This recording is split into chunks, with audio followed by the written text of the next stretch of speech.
dowladaha ku soo biiraya in xal loo helo xaaladda kala guurka ah iyo siyaasadda cakiran ee Soomaaliya ayaa kordhaya waxaana soo baxaya warar tilmaamaya in dowladda Mareykanka maalmaha soo socda ay qaadi doonto tilaabo isla markaana wafuud ka socota Washington ayaa socdaal ku tagi doona qaar kamid ah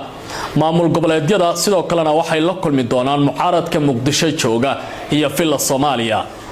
Washington waxay ku dadaalaysaa markan in wadanka uusan aadin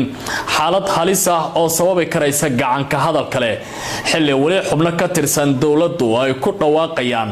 in ay wadaan dhaqdhaqaaq amniga lagu xaqiijinayo oo macnaheedu yahay siyaasiyiinta iyo waliba saraakiisha hubaysan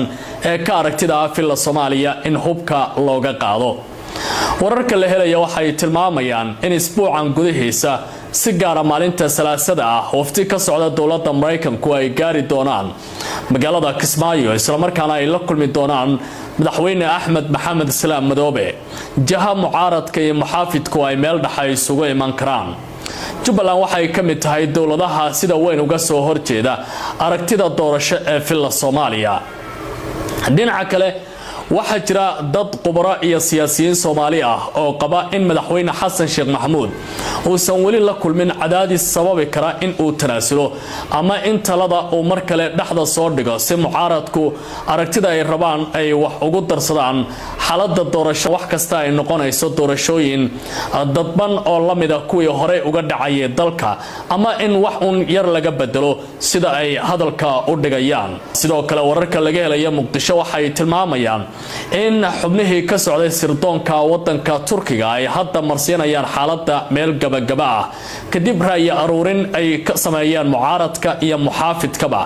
doonayaan goordhow wadanka inay isaga baxaan iyagoo aragtida ay ka qaadeen Soomaaliya geyn doona magaalada Ankara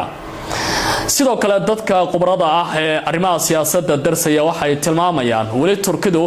in aanay go'aan cad ka qaadan madaxweyne Xasan Sheekh Maxamuud sida in ay diidaan isticmaalka gawaarida iyo hubka ay siiyeen ciidamada dawladda in loo isticmaalo dhinacyada ka soo horjeeda madaxweyne Xasan Sheekh Maxamuud ee ka aragtida ah filla Soomaaliya